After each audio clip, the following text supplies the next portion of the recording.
possamos amar o Senhor de toda a nossa alma, com todo o nosso entendimento. Domingo nós pregamos sobre o Rei transfigurado e hoje nós iremos falar sobre o Rei e o seu poder. Mateus é o Evangelho do Rei e nós estaremos lendo esta passagem, Mateus capítulo 17, versículo 14 até o versículo 21. Abra sua Bíblia nesse texto para a nossa edificação e que o Senhor possa estar renovando a nossa fé a cada dia. Queremos agradecer a Deus pela vida do seu Newton, né, que a cada dia continue abençoando. O seu Newton estivemos visitando a casa da Kátia, sua filha. Ele tomou a decisão aceitando a Cristo como Salvador, ele aceitou o Rei na sua vida. Que Deus esteja abençoando a sua vida, viu, seu Newton? Enchendo o seu coração com o Espírito Santo, que você possa a cada dia caminhar com Jesus e com o povo de Deus. Deus esteja abençoando a Renata, alegria, viu, Renata, revê-la aqui, estava sentindo sua falta aqui, que Deus esteja abençoando a sua vida, né, Aloísio, cada dia que Deus esteja abençoando, né, e abençoando a sua vida e família, viu, Aloísio? E a Heloísa também, hoje está trabalhando? Ficou, né? E se ela estiver acompanhando a transmissão, que Deus continue abençoando a vida dela e também do Guilherme. Meus irmãos, nós iremos abrir a palavra do Senhor em Mateus capítulo 17, verso 14 até o versículo 21. Convido os irmãos a se colocarem em pé para que possamos ler esse texto para a nossa edificação, que o Senhor esteja renovando a nossa fé a cada dia. Deus abençoe Natan, a sua vida, a vida do seu pai, viu? Deus enxugando as lágrimas, dando conforto, e a sua tia, Creuza, partiu no Senhor. E a melhor partir está com Cristo, que é incomparavelmente melhor. Ela foi encontrar o Rei dos Reis e Senhor dos Senhores. Deus esteja abençoando a sua vida e família. Vamos então ler esse texto, Mateus 17, verso 14 a 21, diz assim o texto sagrado para a nossa edificação. E quando chegaram para junto da multidão, aproximou-se dele um homem que se ajoelhou e disse: Senhor, compadece-te de meu filho, porque é lunático e sofre muito, pois muitas vezes cai no fogo e outras muitas na água. Apresentei-o a teus discípulos, mas eles não puderam curá-lo. Jesus exclamou: ó geração incrédula e perversa, até quando estarei convosco? Até quando vos sofrerei? Trazei-me aqui o menino. E Jesus repreendeu o demônio, e esse saiu do menino, e desde aquela hora ficou o menino curado. Então, os discípulos, aproximando-se de Jesus, perguntaram em particular: por que motivo não podemos nós expulsá-lo? E ele lhes respondeu: por causa da pequenez da vossa fé. Pois, em verdade, vos digo que se tiverdes fé como um grão de mostarda, direis a este monte: passa daqui para acolá, e ele passará. Nada vos será impossível. Mas esta casta não se expele, senão por meio de oração e jejum. Que Deus abençoe.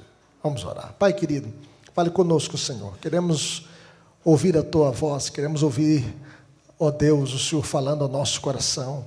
Carecemos, ó Deus, da iluminação do Espírito Santo para falar conosco. Toca na vida de cada um que aqui veio, ó Deus, para cultuar o Senhor e para se render ao Rei dos Reis e Senhor dos Senhores. Toca na nossa vida, Senhor.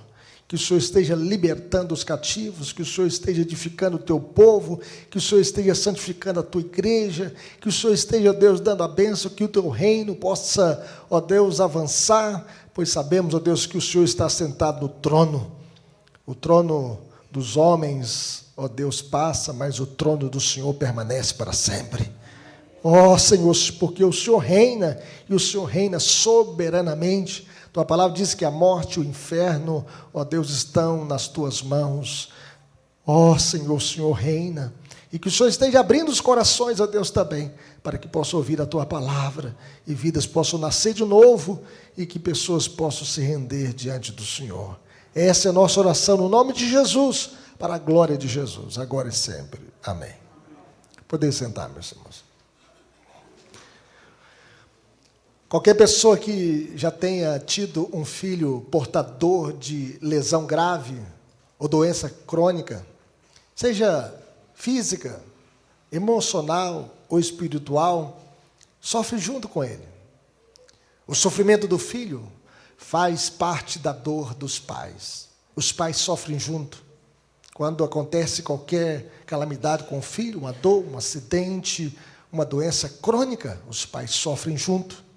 De igual forma, Jesus estava descendo o monte da transfiguração e se depara com a dor de um pai, por causa da doença crônica de seu filho, cujo diagnóstico médico era epilepsia. Segundo o relato dos 3 evangelistas, Mateus, Marcos e Lucas, o caso era gravíssimo. O menino era lunático.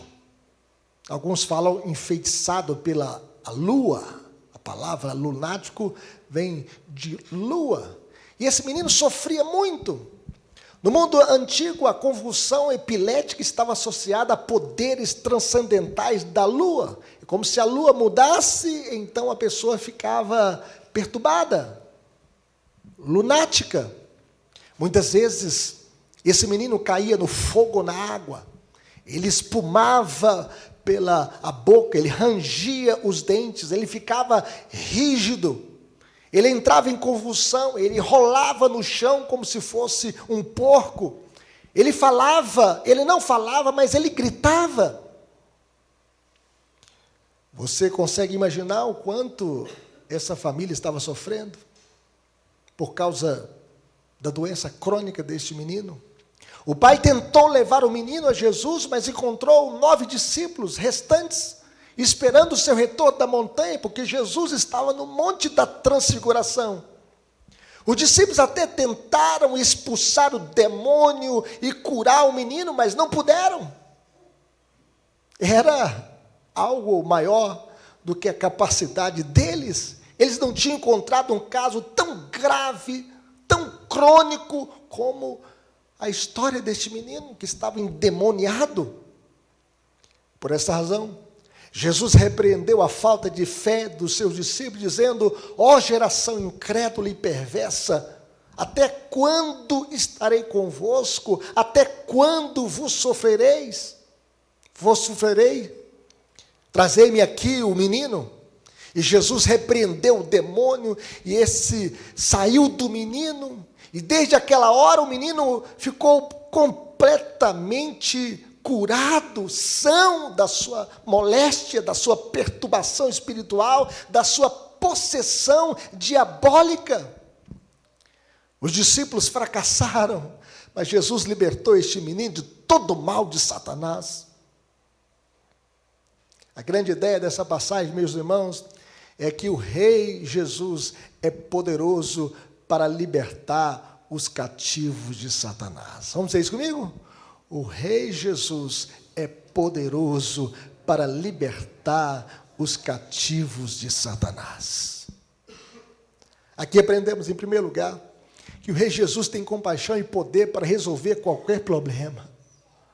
E nós podemos ver que quando chegaram para junto da multidão, aproximou-se dele um homem que se ajoelhou e disse: Senhor, compadece-te de meu filho, porque é lunático e sofre muito, pois muitas vezes cai no fogo e outras muitas na água. Apresentei-o a teus discípulos, mas eles não puderam curá-lo.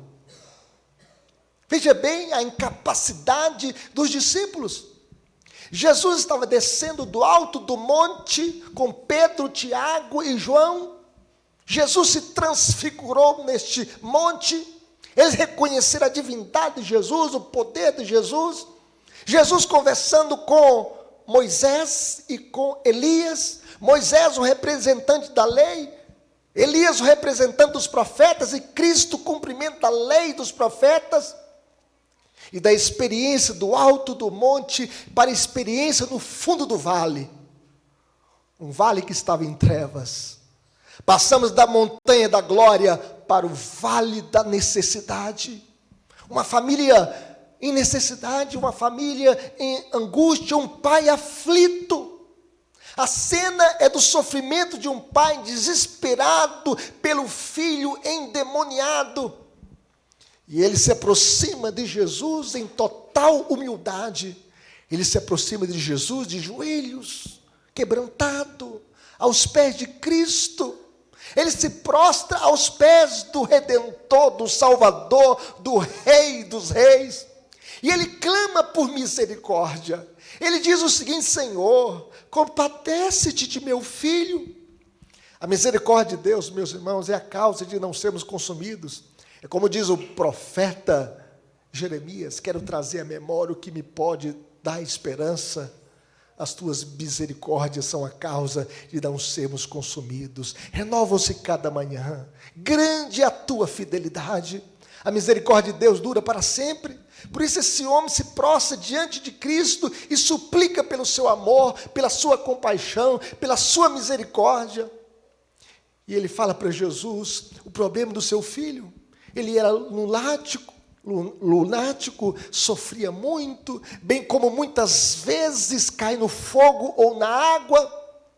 Embora os sintomas, meus irmãos, indicassem que ele sofria de uma epilepsia, o verdadeiro problema desse jovem era um problema espiritual, uma possessão demoníaca. Esse jovem estava cheio de demônios, perturbado por Satanás. Segundo o evangelista Marcos, esse menino era atacado pelo diabo desde a infância. Alguns pensam que criança não fica endemoniada, né? Aqui é um exemplo claro que esse menino era possesso desde a infância, perturbado pelo diabo, oprimido por Satanás, possesso pelas trevas. As crianças, meus irmãos, são precisamente o alvo favorito de Satanás, porque ao destruí-las, física, emocional e espiritualmente, ele consegue frustrar toda uma vida futura, toda uma vida humana. É por isso que nós temos hoje a ideologia de gênero, é por isso que muitos traficantes usam as crianças para o tráfico de drogas, é por isso que nós temos desenhos para deturpar a mente das nossas crianças, e por isso nós devemos orar por nossas crianças, para que elas sejam protegidas por Jesus. É por isso que Jesus diz: deixai-me a mim os pequeninos, porque dos tais é o reino dos céus. Nós podemos ver que esse jovem espumava pela boca, ele ficava babando, ele rangia os dentes, ele ia definhando, emagrecendo. O diabo, meus irmãos, ele quer deformar o ser humano. A gente pode ver isso com as drogas, com o cigarro, com a prostituição, com o adultério, com a bebida alcoólica, com a violência. Como Satanás quer deformar o ser humano.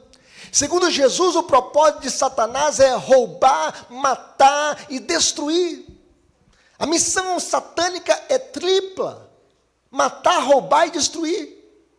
Os demônios possuem os indivíduos não porque desejam ter um corpo, mas para atormentar e matar aqueles que foram criados à imagem e semelhança de Deus.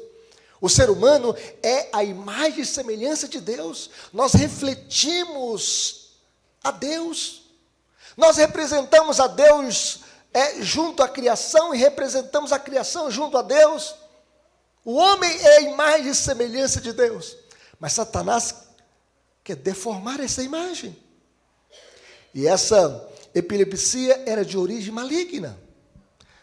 Espíritos malignos muitas vezes usam enfermidades humanas como parte do seu repertório perverso, porque ele quer deformar o ser humano. Todos nós vimos aqui e já conhecemos uma pessoa que tem um ataque epilético, a pessoa deforma. Pode ser uma doença, mas pode também ser uma possessão diabólica. No caso aqui, era uma possessão maligna, que deformava o corpo desse jovem. O pai do menino disse: eu trouxe o meu filho aos seus discípulos, porém eles não puderam curá-lo. Vejam bem, os discípulos estavam andando com Jesus durante 3 anos. Eles receberam poder sobre os espíritos malignos, mas nesse caso aqui, eles fizeram de tudo, o máximo possível, mas eles não puderam libertar esse jovem endemoniado. Os discípulos, meus irmãos, que há pouco haviam realizado muitos milagres e tinham expelido muitos demônios, agora se defrontavam com um caso difícil demais para eles. Se você ler, por exemplo, em Mateus capítulo 10, verso 1, olha para a sua Bíblia ali, Mateus 10, verso 1. Vai aparecer na tela aí? Por favor, coloque aí, viu? Mateus. Vamos ler esse versículo juntos? Olha o que diz Mateus 10, 1. Tendo chamado os seus 12, deu-lhes Jesus autoridade sobre espíritos imundos para os expelir e para curar toda sorte de doenças e enfermidades. Mas nesse caso aqui eles não puderam. Eles provavelmente fizeram tudo o que sabiam, mesmo assim, suas tentativas fracassaram. Eles estavam aprendendo, meus irmãos, por meio dessa humilhante experiência, grande lição. Sem mim nada podeis fazer. É só através de Cristo.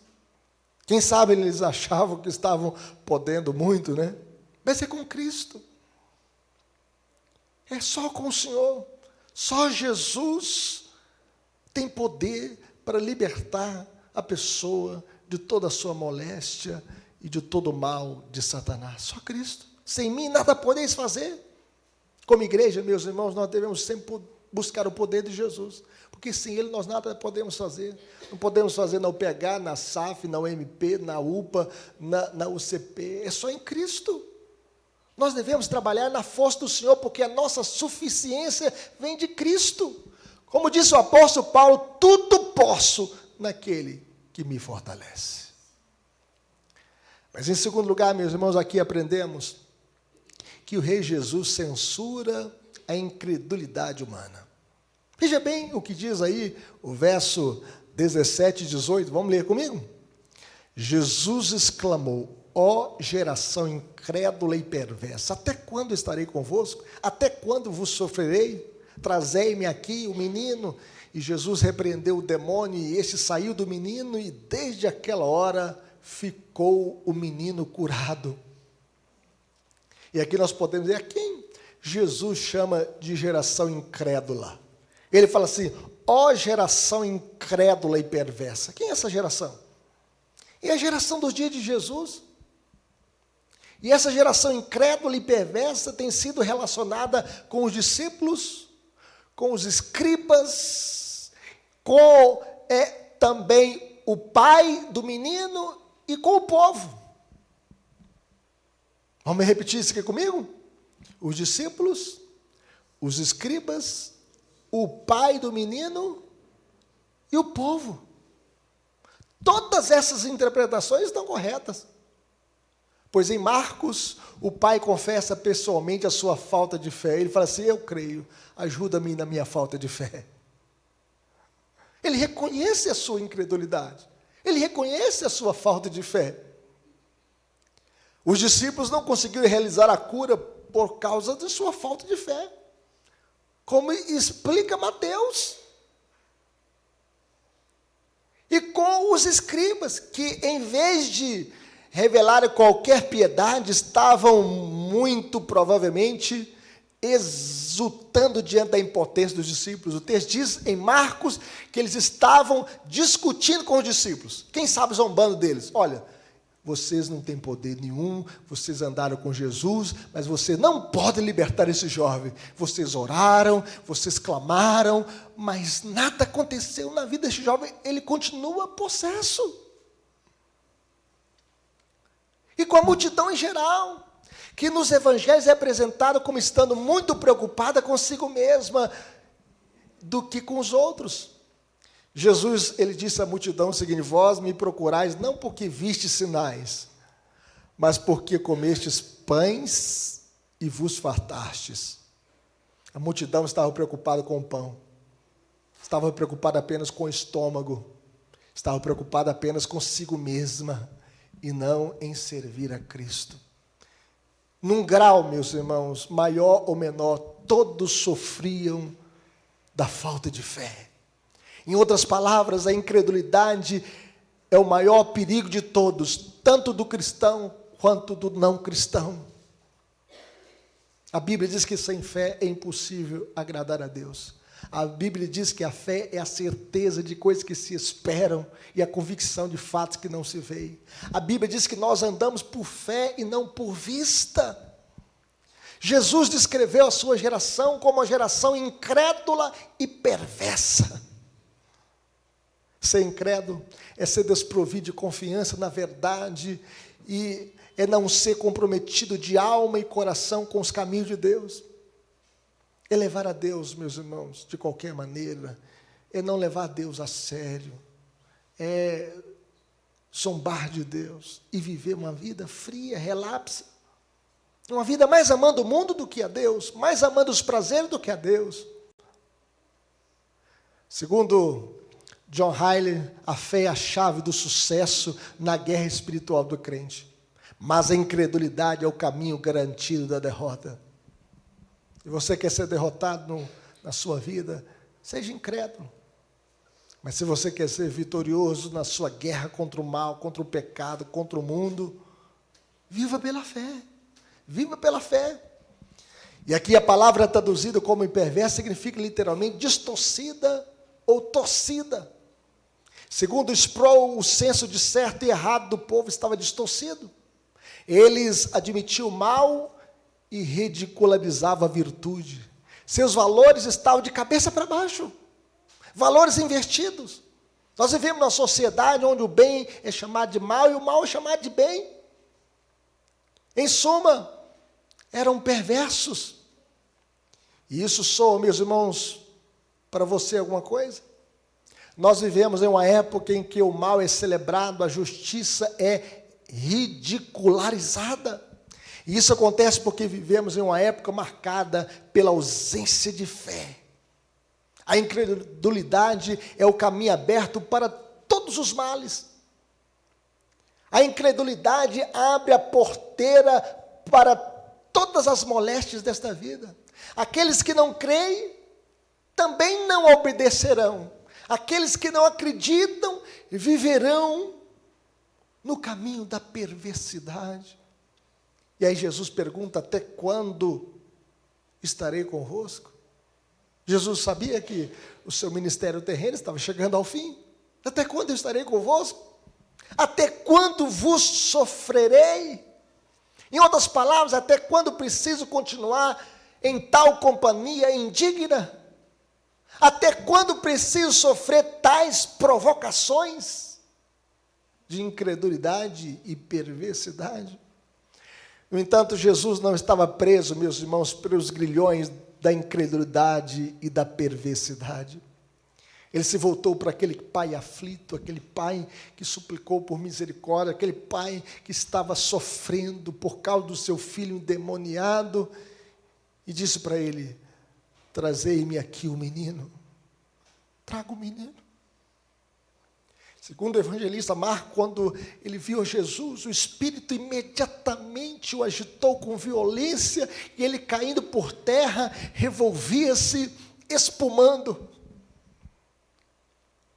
Era a presença do rei, diante daquele menino oprimido, endemoniado, possesso, e Satanás se movendo dentro dele, mas saindo pelo poder de Jesus. Embora, meus irmãos, o povo fosse incrédulo e perverso, ainda assim Jesus cuidou do menino. Jesus se compadeceu daquele pai, e Jesus se compadeceu deste menino. Jesus destrói o poder de Satanás. A Bíblia diz aqui que Jesus repreendeu o demônio e este saiu do menino. Basta uma palavra de Jesus e Satanás foge. Jesus não fez ali a sessão do descarrego. Jesus não fez nenhuma ação do show da fé. Jesus apenas repreendeu o demônio e ele saiu. Jesus não perguntou o nome de Satanás para saber se é o tranca-rua, se era, o Exu Caveira. Jesus não fez uma entrevista com este menino, perguntando a legião que estava dentro dele. Jesus apenas diz: sai, repreendeu o demônio e ele saiu. Jesus, meus irmãos, dá um fim ao sofrimento dessa família. E o texto diz que desde aquela hora ficou o menino curado. Já pensou? Esse menino abraçando o pai e chamando pelo nome, porque ele estava mudo por causa da possessão. Já pensou aquele menino pedindo, pai, vamos para casa? Aquele menino rendendo-se aos pés de Jesus. Aquele menino que antes que babava, que rolava no chão, que não falava, mas gritava, agora se rendendo ao Rei dos Reis e Senhor dos Senhores e sendo um servo de Cristo. Sendo um jovem, quem sabe, para cantar no louvor, para servir a Cristo, para evangelizar outros jovens. Porque Jesus entrou na história dessa família e mudou a história dessa família. E foi uma cura instantânea, foi perfeita. Segundo Mateus Henry, esse é um incentivo para que os pais, meus irmãos, tragam a Cristo seus filhos, cujas almas estejam sobre o poder de Satanás. Eu conheço a história de uma mãe que o filho era perturbado por Satanás. E o menino ficava assim, com a mão dentro d'água assim. 1, 2, 3, 4, 5, 6, 7, 8, 9. Como se fosse louco. O travesseiro caía no chão e não pegava mais. Se a mãe estivesse cozinhando e a colher caísse no chão, ele não almoçava, ele tinha nojo de tudo, ele foi emagrecendo. E essa mãe, vendo a condição do seu filho, que estava sendo perturbado por Satanás, ela buscou a oração na igreja, ela foi orar ao Senhor, com um grupo de irmãs intercessoras, e hoje o seu filho é liberto, e hoje o seu filho não fica com a mão dentro d'água, contando 1, 2, 3, porque Jesus o libertou daquela perturbação satânica. Jesus é esse que liberta. Nós devemos apresentar os nossos filhos a Deus. Eu não sei qual a dor que você passa na sua família, mas coloque o seu filho nas mãos de Jesus. Ele é quem pode libertar e abençoar a nossa casa, os nossos filhos. Mas em terceiro lugar, meus irmãos, aqui aprendemos que a nossa guerra contra Satanás não deve ser travada de modo superficial. Veja o verso 19. Veja a pergunta dos discípulos a Jesus. Vamos ler? Então os discípulos, aproximando-se de Jesus, perguntaram em particular, por que motivo não podemos nós expulsá-lo? Em outras palavras, por que falhamos? Por que erramos? Nós já expulsamos demônios. Nós já libertamos vidas. Nós vimos as pessoas sendo libertas e os demônios gritando, saindo dos seus corpos. Os discípulos já tiveram essa experiência, mas esse caso, eles não conseguiram. E eles então estão perguntando a Jesus, onde nós erramos? Onde nós falhamos? Jesus então respondeu, em primeiro lugar, a falta de fé. Veja o que diz o verso 20, vamos ler comigo? Por causa da pequenez da vossa fé, pois em verdade vos digo que se tiverdes fé como um grão de mostarda, direis a este monte, passa daqui para colar, e ele passará, nada vos será impossível. Eles tinham fé, mas uma fé fraca, frágil. Ela estava misturada com dúvida. Sabe o que quando você acredita desacreditando? Né?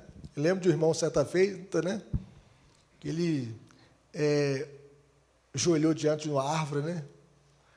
E ele lembrou lá daquela parábola que Jesus orou e a árvore secou desde a raiz. E ele orou, o Senhor disse que se pedir com fé, né? Até esse monte vai transplantar lá no mar. Se eu pedir com fé, essa árvore vai secar. Seca essa árvore, Senhor, até a raiz. Ele orou, meia hora orando. Quando ele abriu os olhos, a árvore estava verdinha do mesmo jeito. Eu sabia, Senhor, que o Senhor não ia secar essa árvore. Ele orou, mas não acreditava.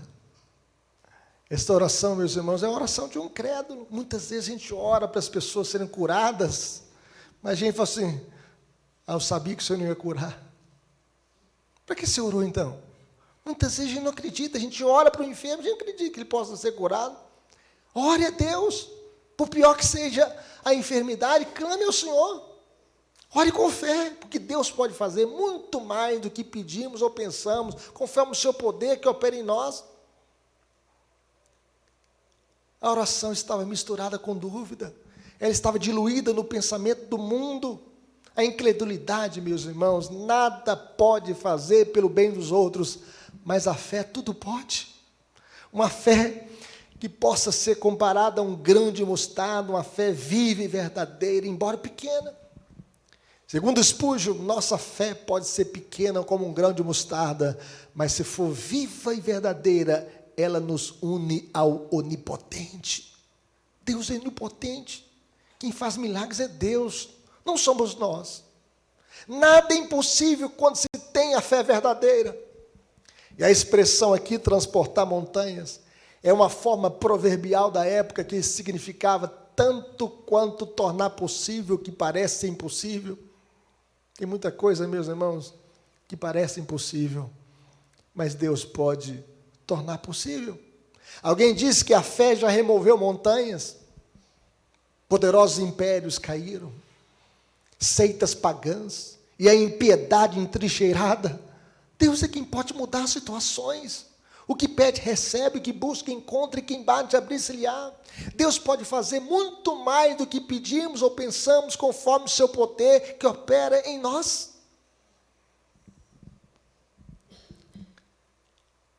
É Ele que nos cura. Se eu pedisse aqui para alguém levantar a mão, quantas maravilhas Deus já fez na sua casa, na sua vida, na sua família? Quantas pessoas já foram curadas? Ouvindo a oração do povo dele. É Ele quem pode fazer. Em segundo lugar, meus irmãos, por que falhamos? Por falta de oração fervorosa. Porque negligenciamos a prática da oração e do jejum. Veja bem o que Jesus disse. Mas esta casta não se espelhe, senão por meio de oração e jejum. Nós devemos ter uma vida de oração. A oração é a fé voltada para Deus. Tanto a fé quanto a oração testificam o poder espiritual. Não está no indivíduo, mas só em Deus. Ele, a fonte é dele. O poder pertence a Deus. Embora capacitados por Cristo com dons de expelir demônios, sem a dependência completa em Jesus, eles não tinham nenhum poder. Nenhum apóstolo tinha poder em si mesmo. O poder é derivado, o poder vem de Cristo, o poder vem de Deus. Além do mais, meus irmãos, porque os discípulos não jejuaram. O jejum nos esvazia de nós mesmos e nos reveste com o poder do alto. Como igreja, nós devemos jejuar mais, clamar mais, buscar mais, clamar mais ao Senhor. Quando jejuamos, estamos dizendo que dependemos totalmente dos recursos de Deus. Segundo Matthew Henry, o jejum e a oração são meios adequados para destruir o poder de Satanás contra nós e para trazer o poder divino em nosso auxílio. As batalhas espirituais, meus irmãos, não são vencidas sem luta árdua. A gente pode lembrar de Jacó. Jacó passou a noite inteira no Val de Jaboque. Jacó teve um encontro com Deus. E este lugar foi marcado como Peniel. Via Deus face a face e a minha vida foi salva. Jacó passou a noite inteira falando com Deus e ele segurou no anjo e não deixou o anjo ir embora. Era a sua batalha em oração com Deus ali. Ele clamou e buscou. E o anjo queria ir embora e falou: Senhor, eu não te deixarei se não me abençoares. E o anjo então o tocou na coxa e ele ficou manco. E ele andou manco o resto da vida, mas abençoado por Deus. Era o toque da graça de Deus na vida dele. E Deus então mudou o seu nome de Jacó para Israel, príncipe de Deus. A sua vida foi mudada. vi a Deus face a face e a minha vida foi salva. Será que nós já passamos a noite inteira clamando ao Senhor, pedindo a Deus por alguma bênção que a gente precisa? Por alguma restauração na casa, na família, na vida dos filhos? Nós devemos buscar a face do Senhor e clamarmos a Deus para que Ele possa marcar a nossa geração. Tem problemas, meus irmãos, que são muito maiores do que as nossas forças. E só o Senhor para agir. E muitas vezes nós iremos vencer esses grandes problemas, essas grandes batalhas, através da oração e do jejum. Porque Jesus diz que esta casta só sai através do jejum e da oração. Aplicações para a nossa vida, meus irmãos. Como viveremos? Em primeiro lugar, fazendo a luz da montanha brilhar nas trevas do vale. No monte, eles viram a glória do Rei da Glória. E no monte, o Rei da Glória, juntamente com seus 3 discípulos, Pedro, Tiago e João, eles ouviram a voz: este é meu Filho amado, em quem me comprazo. O eterno Filho de Deus, encarnado e transfigurado diante deles como Rei da Glória, tendo antecipação da glória futura. Mas no vale há um pai desesperado, precisando de ajuda, por causa do seu único filho. A Bíblia diz em Lucas que ele era o único filho, um filho endemoniado. Seu filho estava horrivelmente endemoniado, babando, rolando no chão, gritando. Há muitas pessoas, meus irmãos, no vale da aflição, da dor e do desespero, precisando da luz do Rei da Glória, precisando de Jesus. Não há salvação fora de Cristo. Existem muitas famílias penando nas garras de Satanás. Brilhe a luz de Cristo no vale das trevas. A nossa experiência no topo do monte da oração deve nos capacitar a ajudar aqueles que estão no vale da aflição. Todas as vezes que a gente caminha para essa casa é chamada casa de oração para todos os povos. Quando a gente sair daqui, a gente tem que levar essa luz que a gente recebeu aqui para outras pessoas. Porque existem muitas pessoas na escuridão. Nesse vale da aflição, nós devemos viver pela fé, falando do amor salvífico de Cristo e ajudando os que sofrem, ajudando aqueles que padecem, aqueles que precisam de nós. Brilhe a luz de Jesus no vale da aflição, no vale da dor e do desespero. Mas em segundo lugar, meus irmãos, como nós viveremos? Orando pela salvação das crianças. Nunca é cedo demais para orarmos pela salvação das crianças. Vejam bem, veja a história desse jovem. Esse jovem era possesso de demônios desde a tenridade. Esse pai sofria com esse jovem desde a infância. O menino o impedia o demônio o impedia de falar, o lançava no chão, no fogo, na água para matá-lo. E cada dia que passava, o seu quadro ficava pior. Ele ia definhando. Se Satanás, meus irmãos, investe desde cedo na vida das crianças, nós devemos investir muito mais na salvação de nossas crianças. Na escola bíblica dominical, no culto doméstico, na evangelização na praça, com a escola bíblica de férias, nas missões, lá no sítio, né, Leila, com aquelas crianças. Nós devemos investir na vida das crianças. Se as crianças podem ser cheias de demônios, as crianças também podem ser cheias do Espírito Santo, desde a tenridade.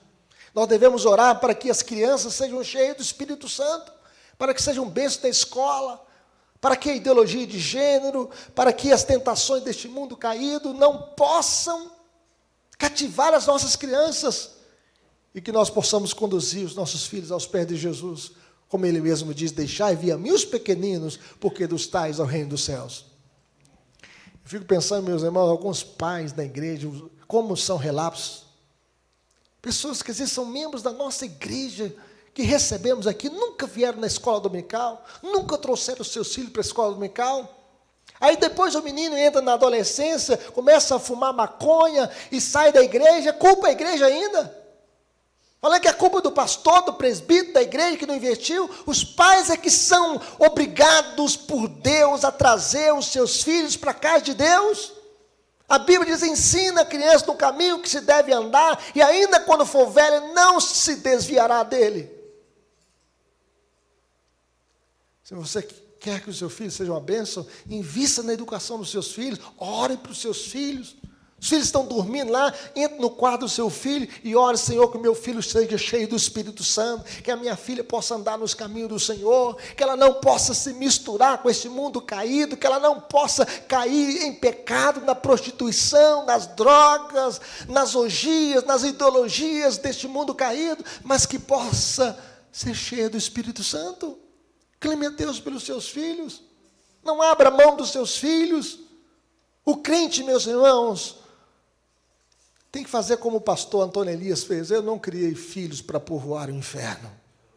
Eu criei filhos para a glória de Deus. Mas em terceiro lugar, meus irmãos, como viveremos?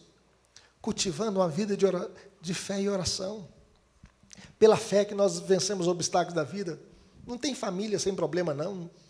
Não tem filho perfeito. Não tem casamento perfeito. Não tem marido perfeito. Não tem esposa perfeita.